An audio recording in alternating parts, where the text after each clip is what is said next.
विमलैः सर्व विमलैः येन धौतः गिरः पुरुषां विमलैः शब्दवारिभिः तमश्चाज्ञानजं भिन्नं तस्मै पाणिनये नमः। अब हम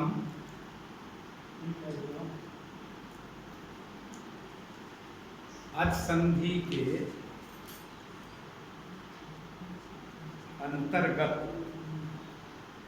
वैयाकरण सिद्धांत कौमुदी आदि में प्रथम संधि यण संधि जिसका नाम है, उसके बारे में हम कल भी चर्चा किए थे। उसी के दूसरे प्रयोग के बारे में अब चर्चा कर रहे हैं। इको यणचि सूत्र को कल हमने विस्तार से बताया था कि इक के स्थान में यण आदेश होता है, अच परे रहे और संहिता की विषयता हो। तो संहिता किसे कहते हैं? तो संहिता भी एक संज्ञा है। संहिता संज्ञा करने वाला सूत्र है। परः सन्निकर्षः संहिता, पर के साथ जो सन्निकर्ष संयोग, तो वो संहिता है। चूंकि पर है तो इसका मतलब पूर्व भी है। पूर्व और पर के जो अंतिम वर्ण हैं उन्हीं में संधि होती है। तो बीच में व्यवधान कितना होना चाहिए?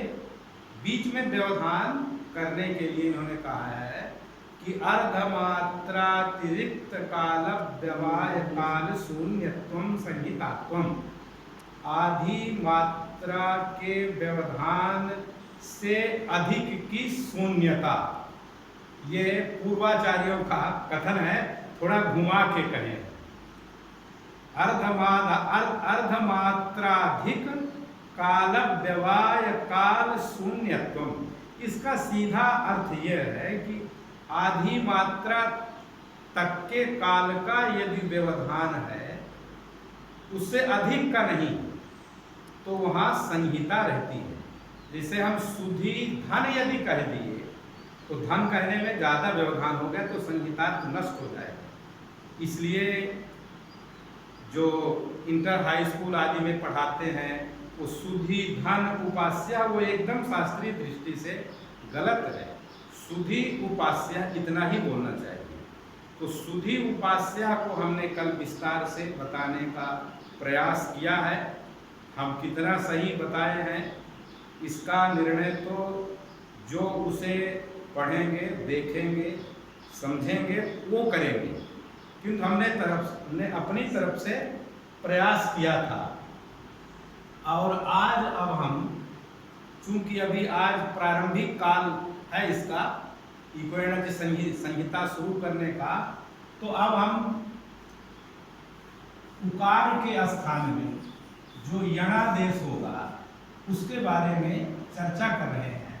तो ये दूसरा प्रयोग है यण संधि का, ऊ के स्थान में वह आदेश करना। तो यहाँ पर भी पूरे सूत्र वही लगते हैं, कोई अंतर नहीं। एक भी सूत्र ना अधिक है ना कम है। इको यणचि सूत्र यहाँ भी लगेगा। उसका अर्थ हम एक बार फिर बता रहे हैं संक्षेप में। इक के स्थान में या इक में यहाँ भी दो वर्ण हैं। एक है री में ई और एक है भू में ऊ। तो जब इक प्रत्याहार के दो वर्ण यहाँ उपस्थित हो गए, यहाँ भी वही संदेह होता है कि किस इक के स्थान में यण आदेश हो। तो वही तस्मिन्निति निर्दिष्टे पूर्वस्य, ये परिभाषा सूत्र यहाँ भी उपस्थित होता है कि अच परे रहे, क्योंकि इको यणचि में अच में है सप्तमी, अच परे, अच है यहाँ अरि का आ, उससे ठीक अव्यवहित, अव्यवहित माने व्यवधान रहित, बीच में किसी का व्यवधान ना हो तो उसको अव्यवहित कहते हैं। तो इसको थोड़ा शास्त्रीय भाषा में अजब व्यवहित पूर्वत्व विशिष्ट जो इक है, तो अच से अच हो गया आ, उससे अव्यवहित पूर्व में है उ, वही अव्यवहित पूर्वत्व विशिष्ट है यहाँ उ, तो उस उ के स्थान में यण आदेश हो। तो यण आदेश में यण में वही 4 अक्षर फिर यावा र ल, तो यावा राला में से कौन हो, तो इसका निर्णय करने के लिए फिर वही परिभाषा सूत्र स्थाने अंतर तमा, स्थाने अंतर तमा प्रसंगे सति, जहाँ अनेक आदेशों का प्रसंग हो तो वहाँ स्थानीय के अत्यंत सदृश होता है। अनेक आदेश हैं य व र ला, इनका प्रसंग है, ये सभी चारों उपस्थित हैं। यण कहने से इन चारों की उपस्थिति स्वतः हो जाती है। जैसे पूर्व मध्यमा प्रथम खंड के लड़कों को बुलाओ, तो वो जितने भी पूर्व मध्यमा प्रथम खंड के छात्र हैं वो सब आ जाएंगे। उनमें से जैसे हमको किसी एक को कोई पुरस्कार देना है तो पुरस्कार के लिए हमको फिर निर्णय करना पड़ेगा कि वो पूर्व मध्यमा इति कथनेन सर्वे पूर्व मध्यमायाः छात्राः अत्र समागमिष्यन्ति, परन्तु तर्हि एकस्मै एव पुरस्कारः देयः इति निर्णयः कर्तव्यः, तर्हि एकः नियमः तत्र क्रियते। तो यहाँ पर भी हमको करना एक ही यण का वर्ण है और उपस्थित है 4, तो हम उच्चारण स्थान मिला लेंगे। उ का उच्चारण स्थान है उपधमानीया नाम ओष्ठौ, उ पफ बभ म माने पवन, उ और पु में उपु उ पु और उपधमानीय है। उपधमानीय का जो उ है और पु में उ है वो स्वर्ण दीर्घ है। उपु पद इनका दोनों ओष्ठ, क्योंकि एकेन ओष्ठेन उच्चारणं न संभाव्यते, अतः अधरोष्ठयोः तत्र ग्रहणमस्ति इति रीत्या ओष्ठौ इति तत्र लिखितमस्ति। उपपधमानीयानाम् ओष्ठौ, तो ओष्ठ स्थान वाला, वस्तुतः केवल ओष्ठ स्थान वाला तो कोई नहीं है। वकारस्य दंतोष्ठम, रा का मूर्धा है, ला का दंत है, ई का तालु है। ऐसी स्थिति में फिर अत्यंत सदृश केवल उ ही है, इसलिए ये जो धू में उ है इसके स्थान में हो जाएगा व आदेश। तो ये उ हट गया, उ के स्थान में व आ गया, तो ये म ध व अरि, ऐसा ये अब रूप हो गया। अब यहाँ पर यदि हम द्वित्व न करें तो ये मध्वरी रूप सिद्ध हो गया, एकदम सरल प्रयोग में ये काम चल गया। मध्वरी जैसे सिद्ध्यति में आप शन प्रत्यय करके बना लेते हैं सिद्ध्यति, वहां भी धा को द्वित्व किया जाता है, तो दा धा सिद्ध्यति ऐसा लिखते हैं। ये मध्वरी ये प्रयोग के लिए ये रूप बन गया, किंतु यहाँ शास्त्रीय प्रक्रिया को भी पूरी तरह से समझना है, तो इसलिए हम यहाँ अनचि च सूत्र लगाएंगे। अनचि च जैसे उसमें लगा दिए थे शुद्ध्युपास्या में, तो कल हम बहुत संक्षेप में बताए थे आदेशः स्थानिवत् भवति, स्थानिवदादेशः। फिर उसमें एक ये निश्चित कर दिए कि ये आदेश को स्थानिवत् तो करेंगे, लेकिन यदि अल विधि न रहे तब। तो यहाँ पर आदेश है वा, स्थानीय है उ, तो ये आदेश वा स्थानीय वृत्ति धर्म वाला हो जाएगा। स्थानीय है उ, तद वृत्ति धर्म है अश्व, तो अश्व विशिष्ट ये जब हो जाएगा तो अच पर नहीं मिलेगा, इसलिए धातु द्वित्व की प्राप्ति नहीं हुई, अनल विधौ से उसका निषेध हुआ। पुनः अचः परस्मिन् पूर्व विधौ से पर निमित्तो अजादेशः स्थानिवत्, पर मानेंगे अरि के आ को निमित्त मान करके अजादेश हुआ, उ के स्थान में हुआ, तो यह स्थानिवत् बस स्थानिवदादेश जब आदेश स्थानिवत् प्राप्त रहा तो न पदांत दुर्वचन सूत्र से उसका निषेध कर दिए, तब ये अच हो गया मा में अ उससे परे यर है धा, उससे परे है वा, अच में नहीं आता, इसलिए धा को कर देंगे द्वित्व। तो ये म ध ध व अरि, ये धा को अब यहाँ पर झलाम झस झसी सूत्र से पूर्व धकार को कर देंगे, जैसे सुधा या उपास्य बना था सुधा धा में, तो यहाँ पर पूर्व धकार को कर दिए दकार, म द ध व अरि।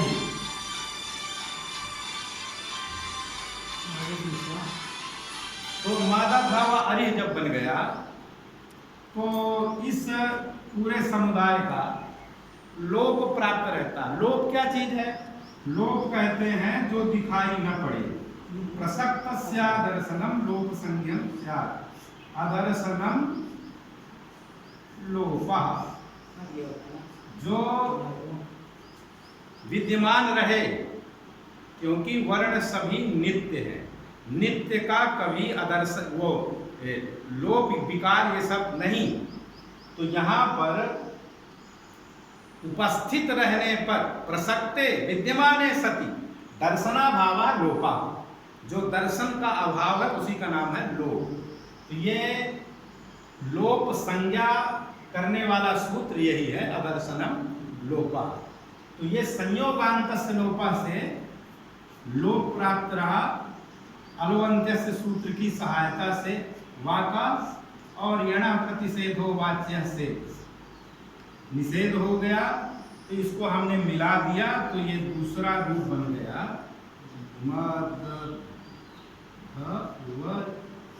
व मिल गया इस आ से, और रि केवल बच गया, ज्यों का त्यों उतार दिए मध्वरि, ये दूसरा रूप बन जाता है। और जब वा को भी द्वित्व कर देंगे तो दो वा दो धा, ये तीसरा रूप बन जाएगा। और जब हम धा को द्वित्व नहीं करेंगे, केवल वा को करेंगे, तो दो वा और एक धा का यह चतुर्थ रूप भी बन जाएगा। तो इस तरह से मध्वरिहि, भानु अरिहि, भान्वरिहि, भानु आदिहि, भानुआदिहि, इस तरह से आप इसके अनंत रूप बना सकते हैं, केवल एक दो नहीं।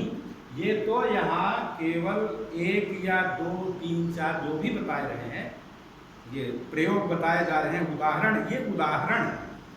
इस तरह के आप अनंत पद रूप बना सकते हैं, इनकी कोई गणना नहीं है कि बस इतने ही स्थलों में यण संधि है, ऐसा कोई आज तक बता नहीं पाया है, न बता ही पाएगा। और यदि कोई ऐसा कहता है तो उसका ये साहस मात्र है, जिसको महाभाष्यकार ने कहा है सप्तद्वीपा वसुमती, पूरा सब बता दिए कि वहाँ तब वो कहे कि नहीं ऐसा शब्द ये नहीं बन सकता है, तो ये बात है। तो ये मध्वरि हो गया, और मध्वरि के बाद अब हम ई उ री, री के स्थान में र आदेश जो हो रहा है उसका उदाहरण बता रहे हैं। धात्री अंशः, धात्री अंशः। यहाँ पर संयोग से ये तस्मिन् नीति निर्दिष्टे पूर्वस्य की जरूरत नहीं है, क्योंकि यहाँ एक ही इक का अक्षर है, इक के दो वर्ण नहीं है, इसलिए यहाँ पर तस्मिन् नीति निर्दिष्टे पूर्वस्य इस सूत्र की आवश्यकता नहीं है। और सीधे सीधे अब इक है त्रि में री, उससे अच परे है आ अंशा का, तो ये जो आगे 18 वेद में है तो उसमें अनुस्वार विशिष्ट भी है, तो अनुनासिक। तो यहाँ पर री के स्थान में यण होगा, तो फिर उच्चारण स्थान स्थानांतरतमा, इस परिभाषा सूत्र की सहायता से उच्चारण स्थान बताएंगे। री का उच्चारण स्थान है मूर्धा, ऋतु रसाणाम मूर्धा, मूर्धा स्थान वाला य व र ला में रा है, तो इसलिए हम री के स्थान में कर देंगे रा, धातर अंशः, और ये ताय और रा का संयोग हो गया तो त्रा हल रहेगा, वो अं से मिल जाएगा त्रन सह, और ये ता अब ये इसमें से मिल गया, अब यहाँ केवल धा बचा है, तो ये प्रयोग बन गया धा त्रन सह, एकदम सरल। री के स्थान में केवल रा हो गया है, यही सरलता है। और इसमें भी थोड़ा हम द्वित्व कर देते हैं ता को अनचिचा सूत्र से, तो ता को द्वित्व कर देंगे तो ये धा ता ता रा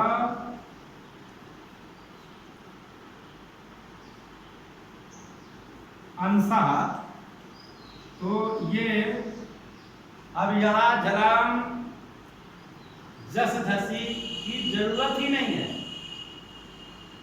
क्यों क्यों भैया?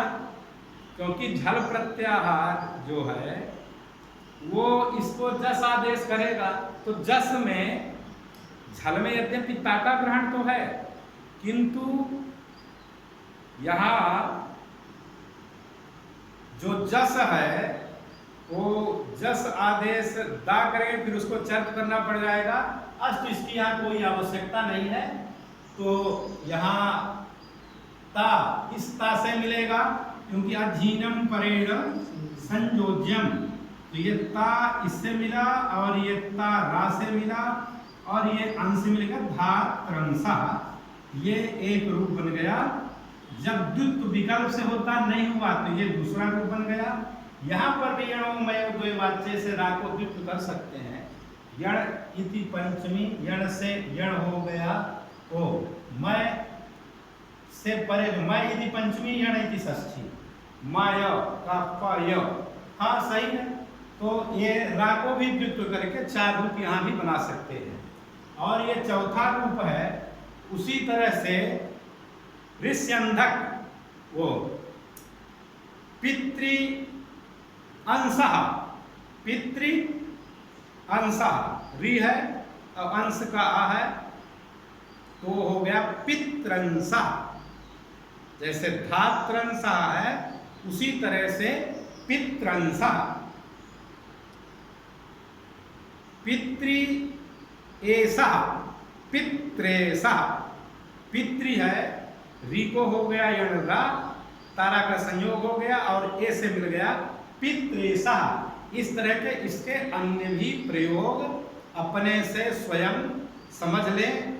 जहाँ री से परे असवर्णी अच मिलेगा, सवर्णी अच यदि मिलेगा तो अका सवर्णी दीर्घा से दीर्घ हो जाएगा, तो इसलिए वहाँ असवर्णी अच यदि मिलता है कोई भी इक प्रत्याहार से आगे, तो वहाँ री के स्थान में रा हो जाएगा। अब ये चतुर्थ प्रयोग जो है इक का, जिसके स्थान में यण होता है, तो वो हो गया री आकृति। तो अब ये री आकृति में ये ला में री की मात्रा यदि कहें, जैसे ये ला है हल वर्ण और उसके आगे है ये री, तो ला को जब हम री से मिलाएंगे तो ये री ही बनेगा। तो ये री को हम अब यहाँ ये जिज्ञासा कर सकते हैं कि ये जो री है ये पूरा री अच है कि इसमें री है, तो इसका समाधान व्याख्यान से होता है। व्याख्यान तो विशेष प्रतिपत्ति नहीं संदेहाद लक्षणम, संदेहाद अलक्षणम, संदेह से कोई वो अलक्षण नहीं हो जाता है, अननुष्ठापक। तो यहाँ ये जो री है ये पूरा री, रिल री, ये री वर्ण अच वर्ण है पूरा, उससे अच पर है आकृति का आ, तो इस री के स्थान में हो जाएगा यण का अक्षर दंत उच्चारण स्थान वाला ला।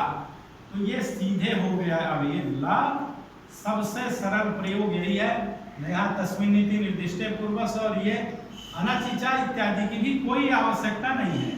लृ आकृति, यहाँ नचीचा भी नहीं लगेगा, कोई प्राप्त नहीं है यहाँ मान लीजिए कि यदि संयोग भी नहीं है कि संयोगांतस्य लोपा से लोप की प्राप्ति करे, संयोगो बनते यस्य वो संयोग है, कम से कम दो संयुक्त वर्ण हो तब होता है। तो ऐसा भी यहाँ कुछ नहीं है, इसलिए केवल इकोएणच स्थाने अंतरतमा दो ही सूत्र लगेंगे। तो ये ला को हम मिला दिए आकृति के आ से, तो ये पूरा रूप बन गया लाकृति, लाकृति। तो ये लाकृति माने लृ इव आकृति यस्य। अब हम थोड़ा इनकी विशेषता बता रहे हैं कि सबसे पहले इन्होंने भट्टोजी दीक्षित जी ने शुद्ध्युपास्य बताया। तो ये शुद्ध्युपास्य का मतलब क्या है?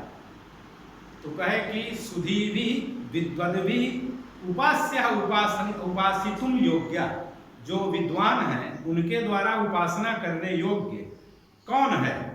तो उसका उत्तर बताए कि भगवान जो सही में विद्वान होगा, तस्मिन् ज्ञाते सर्वम विज्ञातम भवति, वो ईश्वर ही है। तो कहे कि यदि ये कह दिया जाए कि वो अर्थार्थी है, धन चाहता है, तो उसके लिए उपास्य तो फिर धन हो जाएगा। तो उसका उत्तर दूसरे प्रयोग में दिए कि मध्वरि शुद्ध्युपास्य, विद्वानों के द्वारा उपास्य है मधुवरी। मध्वरि माने मधु, मधु नाम का दैत्य, वो पुलिंग है सब। तस्य हरि भगवान नारायण कृष्ण, तो वो मध्वरि। तो कह नहीं, यदि हम मधु का अर्थ मान ले शहद, तो शहद का अरि तो वो हुआ जो वो शहद निकालने वाला है, तो क्या वही है शुद्ध्युपास्य? तो कहे नहीं भाई, ऐसा नहीं है। शुद्ध्युपास्य के लिए और स्पष्ट करने के लिए उन्होंने कहा धात्रंसा, धाता ब्रह्मा विधाता अंसा यस्य असौ धात्रंसा। धाता माने ब्रह्मा है, अंश जिसका, जिनके अंश से ब्रह्मा की उत्पत्ति हुई है। ऐसे जो श्रीमन नारायण हैं उनका तात्पर्य है धात्रंसा कहने से। तो फिर कहे कि यदि इसमें हम षष्ठी तत्पुरुष कर दें, बहुव्रीहि न करके, तो धातु अंशः, धातु ब्रह्मण अंशः, सनकादय, उनके जो और भी अंश हैं, उनके मानस पुत्र और पूरी सृष्टि, वो हो जाएगा अर्थ।